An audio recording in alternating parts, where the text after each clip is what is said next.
The most feared man in Seoul had spent 3 years and a fortune searching for one woman. He had bought a hospital just to read its shift logs. He had burned through 4 private investigators.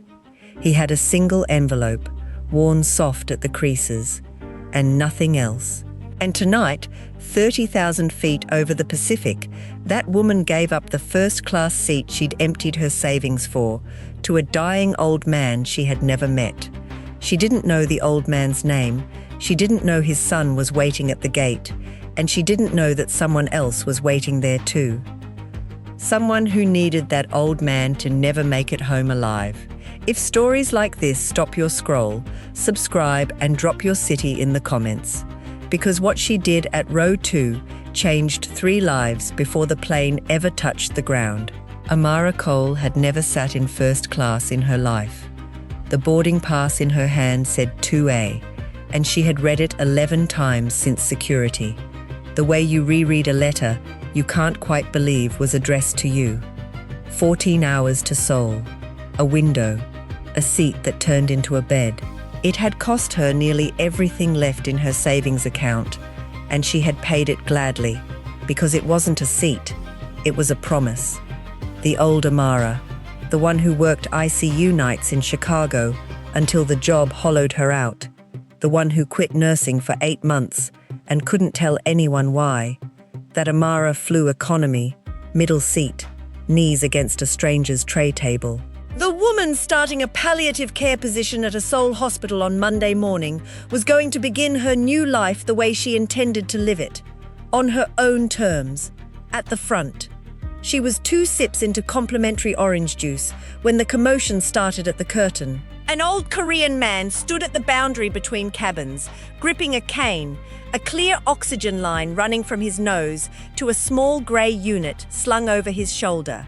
He was elegant the way old men can be, camel wool coat, silver hair combed back, and he was shaking. Not with rage, with the specific, terrible effort of a proud man trying not to fall down in public.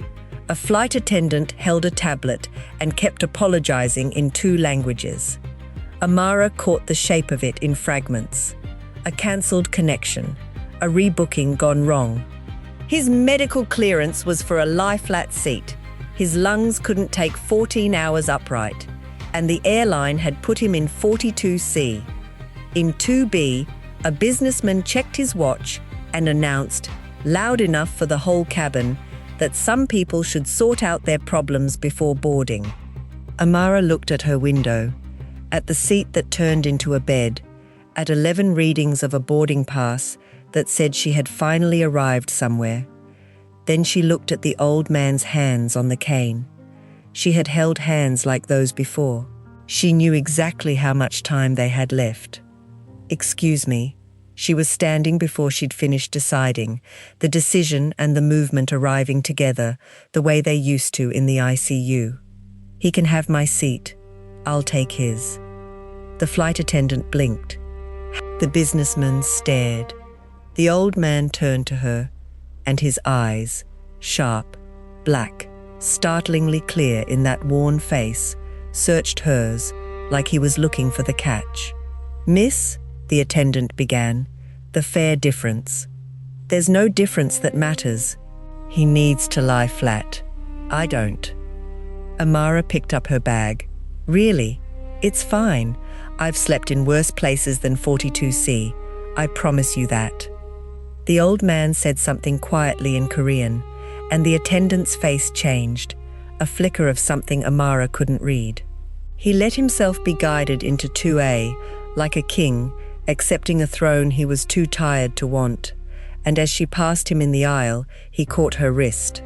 His grip was feather-light and absolutely steady. Your name, he said, in careful English. Amara. He repeated it once, like setting it somewhere safe. Amara, I will not forget. She told him to rest and walked back 40 rows to a middle seat between a sleeping college kid and a grandmother wrapped in a blanket, and she felt, absurdly, wonderfully, lighter than she had at the front.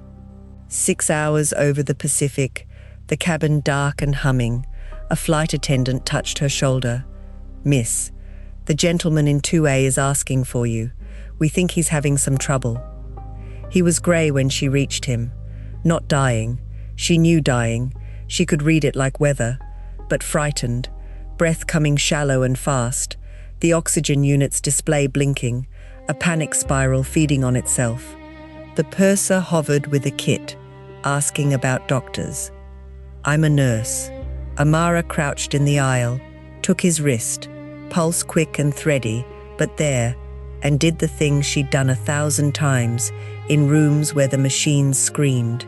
She got quiet. She got close. "Sir, look at me. You're not in trouble.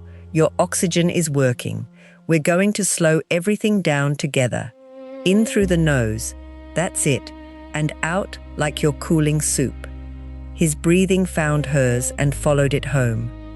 The cabin settled, the purser drifted away, and Amara stayed, crouched at the armrest in the dark, and without thinking, without any thought at all, she began to hum. It was an old melody, rising and falling like a road through hills. She had learned it 3 years ago, in a room she never talked about, from a voice that had barely been a voice anymore, and it lived in her now the way scars do, silent until the weather turns. The old man's eyes opened. He stared at her in the small, warm circle of the reading light, and his lips moved, and what came out was not English and not a question. It was the next line of the song. They finished it together, barely a breath of sound between them, 40 rows from anyone who could have heard. When it was done, there were tears standing in the creases of his face, and he looked at her the way you look at a locked door swinging open on its own. "Where," he whispered, "did you learn that song?"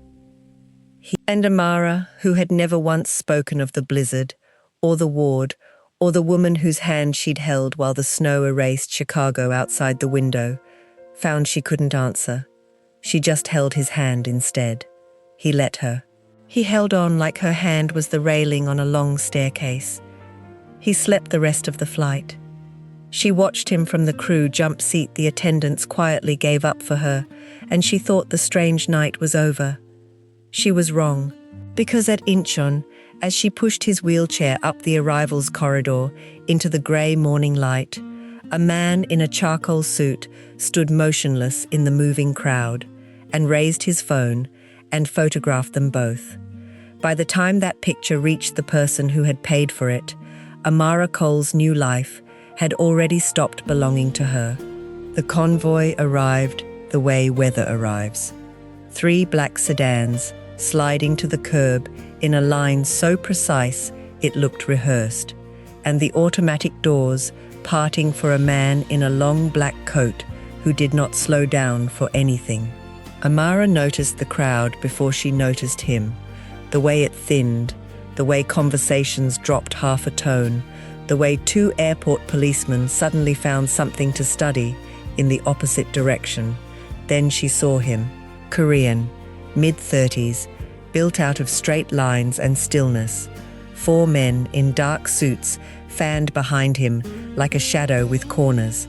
His face was the kind that gave nothing away.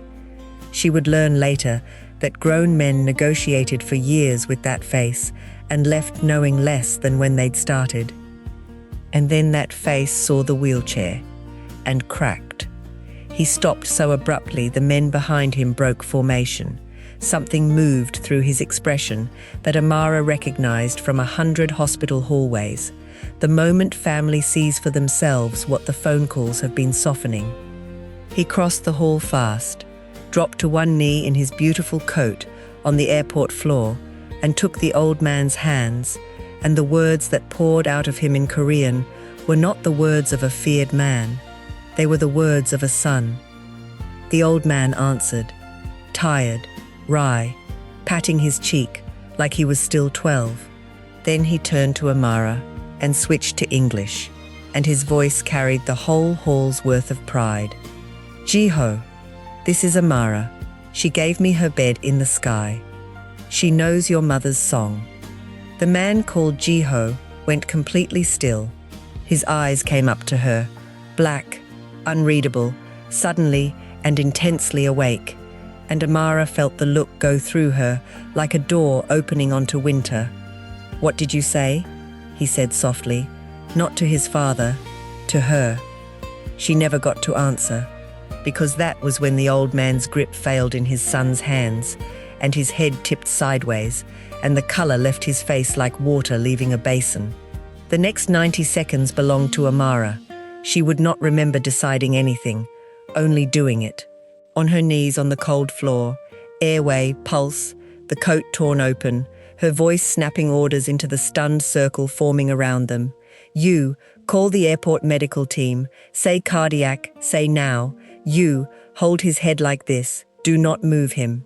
And to the man in the black coat, the man an entire terminal was afraid to stand near, she thrust out a pointing hand without even looking up. "You, give me your coat and get these people back." There was a beat, a single frozen beat, in which 4 bodyguards waited to see what happened to people who spoke to Kang Ji-ho that way. He took off his coat and gave it to her, and stepped back, and moved the crowd. The ambulance, the emergency bay, the hours of glass and fluorescent light.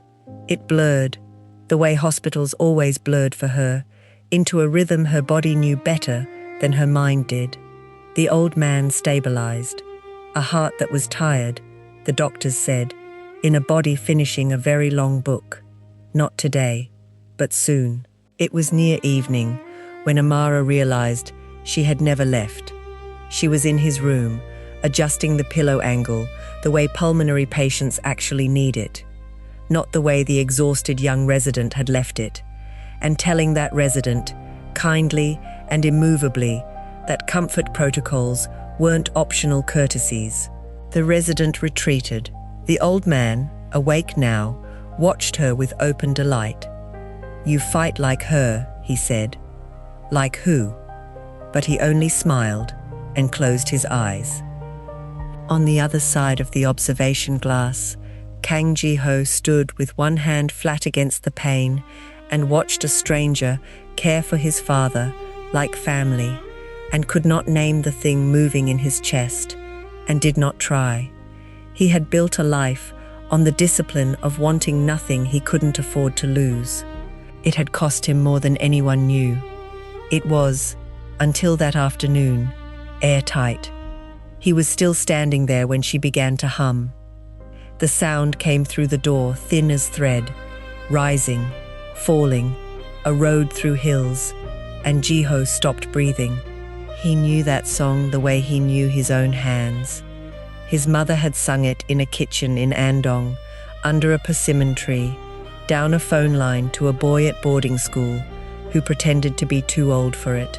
And he'd been told, he'd only ever been told, because the snow had shut the airports and he had arrived 11 hours too late.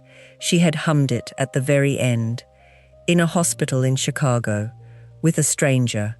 Behind him, his aide, Mr. Seo, approached and held something out with both hands, an envelope. Cream, worn soft, its handwriting phonetic and careful, the envelope Ji-ho had carried for 3 years, that had outlived 4 investigators and 1 hospital acquisition and every cold trail in the American Midwest. "Sir," Seiko said quietly, "the passenger manifest, her nursing license history, Chicago. It's her." Kang Ji-ho looked down at the letter that had taught him his mother's last words. Then he looked up, through the glass, at the woman smoothing his father's blanket, and the most controlled man in Seoul felt his eyes burn and his hand close, and 3 years end. They gave her a guest room in the hospital's family wing that night, which should have been her first clue that nothing about this family was ordinary. Her second clue was the man waiting on the rooftop garden when she went up for air. Kang Ji-ho stood at the glass railing, with Seoul burning gold and endless behind him. And in his hand was an envelope she recognized before her mind would let her, her own handwriting. 3 years older. Worn soft, the way paper gets when it's been held too many times by someone who has nothing else to hold. "Where did you get that?" she said. It wasn't a question. It was a door slamming somewhere inside her. "You mailed it," he said, "to a law office in Seoul. No return address. An envelope from a hospital gift shop." His voice was very quiet and very even, the evenness of a man carrying something at the absolute limit of his strength. "February, 3 years ago, there was a blizzard." "I know there was a blizzard." Her arms had crossed themselves without permission. "I was there. So was my mother." The city hummed below them. Somewhere a siren rose and faded. He told it the way men like him tell things. Stripped, factual, each sentence set down like a stone, and it was worse for that, not better. His mother, visiting her sister in Chicago. The stroke. The snow that closed the airports while he stood on a runway in Seoul with a phone pressed to his ear and pilots shaking their heads. His father collapsing on the other side of the world the same week. A family with every kind of power there is, and not one kind that could move the sky. His mother had died at 4:51 in the morning, Chicago time, in a ward emptied by the storm. The hospital said she wasn't alone. That was all they'd say. A privacy law, a purged shift log, one line in a report. His hand tightened on the envelope. Then this came, her last words, spelled out in English letters by someone who doesn't speak Korean, so we could sound them out, so we would hear her voice in them, and not a translation. "Do you understand what you mailed us?" Amara looked at this man the whole city was afraid of, holding her 9 worst and most sacred hours in his hand, and felt the wall she'd built around that winter crack down its whole height at once.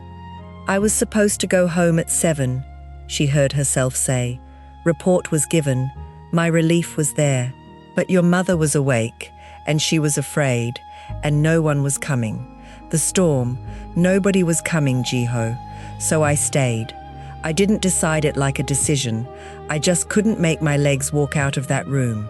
9 hours. She held my hand for 9 hours. She talked when she could. She taught me the song, a line at a time, until I had it. Near the end, she thought I was somebody named." Amara stopped, steadied. She wasn't afraid anymore. By the end, I need you to know that. Whatever else, she wasn't afraid. Ji-ho turned away then, set both hands on the railing, lowered his head, and the most feared man in Seoul stood on a rooftop and shook, once, silently. And Amara, who had spent her whole career knowing exactly what to do with grief, stood a hand's width from his shoulder and did not touch him. Some dignity you protect by witnessing, not by reaching. When he had himself back, he did the thing men like him do. He reached into his jacket and brought out a slim black folder, and she knew what it was before it opened. "No, you haven't seen the number. I don't need to see the number." She put her palm up flat between them, and something in the gesture, level, unhurried, final, stopped him the way no armed man ever had. "You want to pay a debt, I understand that. But that night isn't for sale, and neither am I. I didn't stay with your mother for the Kang family. I stayed because no one should die alone. That's not a service. That's the whole reason I'm on this side of the planet." He studied her a long moment. "Then what do you want?" And because it was night, and the city was beautiful, and he had asked it like he actually wanted the answer, she told him. "The care house. Small. 8 rooms, maybe 10. Gardens the beds could roll into. A kitchen that always smelled like something. A place built around one law. Nobody faces the door alone. It'll take me 10 years of saving," she said. "Maybe 15. I'm fine with that. Some things you're supposed to build slow." Ji-ho didn't offer to buy it for her. Later, she would understand how much that restraint cost him. and what it meant that he paid it. He just nodded, once, like a man filing something where it could never be lost. "My father wants you to stay," he said instead. Well, the sentence didn't finish. It didn't need to. "He says you're the only person in this country who doesn't lie to him. He's right." What neither of them knew, 2 floors down, in a parked car with its engine off, Ji-ho's uncle was reading a photograph on a phone. Kang Ji-ho, the old man's younger brother, the organization's number 2, the patient gardener of 30 years of resentment, had learned that afternoon that his dying brother had summoned a lawyer to the hospital. New succession papers, his source said, and worse than succession, testimony, accounts, names, including his own, especially his own, 30 years of the family's buried history, all of it going to Ji-ho, or to the prosecutors, the moment the old man decided the boy was ready. A dying man cannot be threatened. A dying man can only be hurried. Moo-jin made one phone call. It lasted 40 seconds. At 3 in the morning, Amara couldn't sleep, so she did what she'd done for one winter and 8 sleepless months pretend she didn't miss. She walked a quiet ward. She let herself into the old man's room to check on him, the monitors painting the dark green and steady, and she was reaching to straighten his blanket when her eyes crossed the IV stand and stopped. The bag had been changed, not on schedule. She had memorized his schedule the way she memorized every patient's, without trying. The drip rate was wrong. The lot sticker sat crooked in a way pharmacy stickers never sit. And the fluid, when the monitor light caught it, held the faintest wrong shimmer, a thing you'd never notice unless you had spent 4 years of nights noticing exactly that. Somebody had been in this room, somebody dressed like her, and whatever was sliding down that line into the sleeping old man's arm had been climbing toward his heart for the better part of an hour. Amara's hand shot out and clamped the line dead before the thought had finished forming.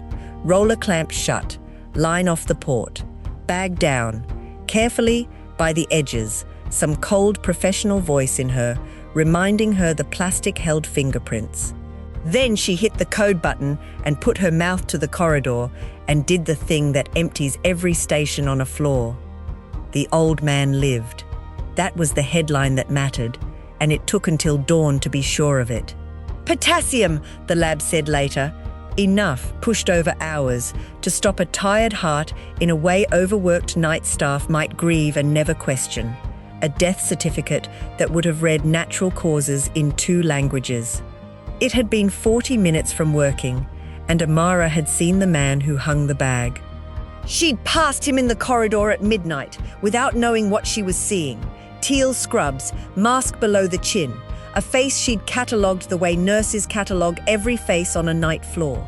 She sat in the security office before sunrise, pointed at a paused, grainy frame, and said, "Him. That's not a nurse. Nurses carry a bag like it weighs something. He carried it like it was evidence." The security chief stared at her. Behind her, filling the doorway, Kang Ji-ho stared at her too, and his face was something the chief would describe to his wife that night in a lowered voice. "Like watching a knife decide." "Sir," CO murmured in Korean, "if she identified the courier, then the courier can identify her." "I know," Ji-ho said. "She's a witness now, inside this." "I know." What Amara learned about Kang Ji-ho over the next 3 days, she learned the way she trusted most, by watching what his body did when he thought no one kept score, that he had not gone home once, that his men rotated in shifts and he did not, that he interrogated the hospital's entire agency staffing chain by phone in a voice that never rose and left administrators grey. And she learned, coming back from the vending machines at 4 in the morning, that the most feared man in Seoul was asleep, sitting up on the hard bench outside his father's door, tie unknotted, phone loose in his hand, face slack, and young and utterly undefended. She stood there a long moment. Then she took a folded blanket from the supply cart and laid it over his shoulders, and he didn't wake. And she understood with a small, quiet terror that she was in trouble. Not the kind with a man in teal scrubs in it, the other kind. He found her, at sunrise, in the family kitchen, set 2 coffees down, and said without preamble, "The persimmon tree. You started to say a name that night on the roof, the name my mother called you." Amara wrapped her hands around the cup. "She called me Ji-ho," she said, at the end. "She thought I was you." She said, "I wrote the sounds down. They're in the letter, but I've carried what they mean since your father's lawyer translated them for me this week." She said, "Tell my son the persimmon tree doesn't ask the winter's permission. It just decides to bloom again. Tell him to stop asking permission." Ji-ho didn't move for a long time. When he finally spoke, there was rust in his voice. "There's a tree at the house in Andong. She planted it the year I was born." He looked at his hands. "I haven't been back in 11 years. I kept meaning to go when things were safer, cleaner, when I'd earned it. I kept asking the winter's permission." "Hi!" That afternoon, the old man made his moves, because dying men, Amara knew, are not passive, whatever the healthy believe. He made them like the strategist he'd been for 50 years. First, he summoned Amara alone, closed his thin hand around hers, and pressed a sealed envelope into it. "My lawyer, Madam Yoon." Her office, her hand, no one else's. His eyes were clear and absolutely serious. "Not my son's men, not the hospital's couriers. They watch every road out of this building, child, but no one on earth is watching you." She didn't ask what was in it. She looked at him a moment, then tucked it inside her jacket, against her ribs, and became, in one motion, the most important courier in Seoul. Second, he asked to go home. "No!" Ji-ho's answer came before his father finished the sentence. "Absolutely not. This building I can hold. 1 road in, cameras, my people on 3 floors. The Andong house is open country. It's a shooting gallery with a garden. It's my home."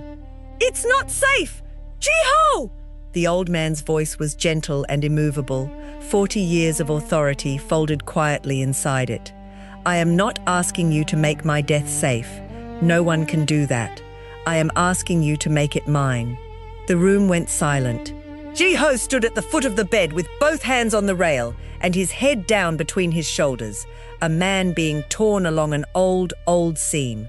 And Amara, who had stood in the exact center of this exact storm more times than she could count, made the decision that was hers to make. She crossed the room and laid her hand flat on Ji-ho's chest, not pushing, placed. His head came up. "In my whole career," she said quietly, "I have never once heard a person at the end say they wish they'd been more careful. Not once. They ask for the window open. They ask for a song. They ask for home. You can guard him anywhere, Ji-ho, but you can only give him this, in one place. Take your father home." He looked at her hand on his chest, then at his father, then at her, and the fight went out of him all at once, the way ice goes off a roof in spring. "At dawn," he said, "my route, my rules." They left in the blue hour, a medical van and 2 escort cars threading south out of the sleeping city, and they were 40 minutes into the hills, mist standing in the valleys like held breath, when Seo's voice came quietly from the front seat. "Sir, behind us, black sedan, no plates, holding at 400 meters. It's been with us since the river." The sedan never closed the distance. That was the frightening part, Ji-ho explained later. A tail that hangs back isn't trying to catch you. It's confirming your destination for someone who already knows the address. He split the escort at the Andong interchange, sent decoys east, and brought the van in on farm roads with the mist still on them. By the time the gates of the old house swung shut behind them, the sedan was gone from the mirrors, which meant it had already reported. But first, before the war arrived, there were 3 days, and Amara would keep those 3 days somewhere no one could reach for the rest of her life. The house was a hanok, folded around a courtyard, and at the courtyard's center stood the persimmon tree, older than Ji-ho, heavy with fruit, the exact orange of a struck match. They set the old man's bed on the veranda where he could see it, and something in him unclenched that no medication had reached. He held court there. He told stories with his eyes closed and corrected everyone's memory of them. He made his son climb the tree, the head of the Kang organization, in charcoal knit, up a persimmon tree, while 2 bodyguards very carefully did not smile, and made Amara peel the fruit at the low kitchen table, and taught her the Korean word for the way it tastes when it's finally soft, and laughed until he coughed when she said it wrong. And at night, when the old man slept, Amara and Ji-ho sat on the veranda's edge with the paper doors glowing behind them and the courtyard black and silver in front, and talked about Chicago and Seoul, her care house and his mother's kitchen, everything except the thing lying on the boards between them, 1 centimeter of night air between his hand and hers. He never crossed it, neither did she. Some distances are a language, that centimeter said, not while grief is doing the introductions, but soon. But yes, Moo-jin came at noon on the 4th day. He came through the gate the way he'd moved through 30 years, flanked, entitled, holding a slim folder like a verdict, and Amara watched from the veranda as the temperature of the whole courtyard dropped. She had never seen him before. She knew him instantly. Hospitals teach you the faces of relatives who arrive with paperwork instead of grief.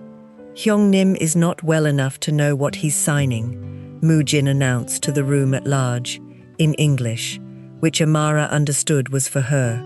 A witness to be managed. Family business will be handled by family. He laid his folder on the sickroom floor beside the bedding. New succession papers, a power of attorney, a pen.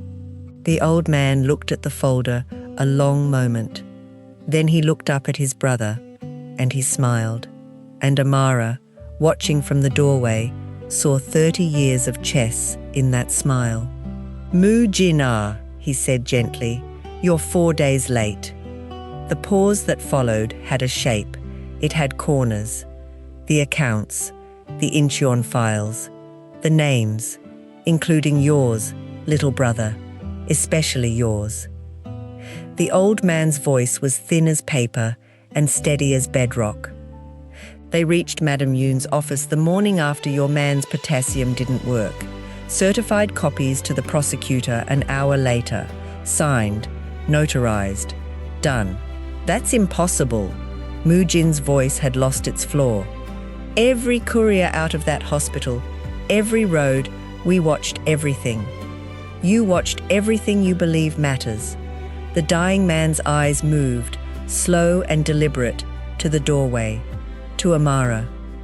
You never once looked at kindness. Your whole life, brother.